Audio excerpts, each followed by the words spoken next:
Бәріңе сәлем достар, сіздермен бірге мен Кейзи, қалайсыңдар достар. Короче, мен қасымда Рейкон. Амандасып қой, Рейкон.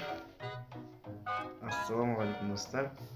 Короче, достар, біздің қасымыз, Асетикіміздің қасымызға Рейкон дейтін бір адам қосылды. Достар, оның арнасы описанияда болады. Сілтемесі описанияда.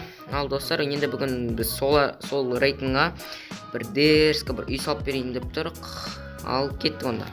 Достар, короче, мына жерге үй саламыз. Біз дейтін хай-тек осындай типа осындай хай-тек үй саламыз. Мен үндемеймін енді. 2x скорость қойып салатын боламыз. Алып кеттік.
Ал достар, міне біздің үйіміз. Мына жерде кейін жалғастырамыз. Достар, үйін сыртын біттік. Енді кейін келесі видеода ішін көрсететін боламыз. Енді қазір тым көп болып кетті видео. Міне достар, сырты үйдің. Кейін дерскол, вообще дерскол безендіріп тастаймыз. Алдына күшті заттар саламыз достар. Ал сіздермен бірге болған мен Кейзи, және де менің қасымда Рейкон. Давайте достар, лайктарымды басып каналға тіркеліп кетіңіздер.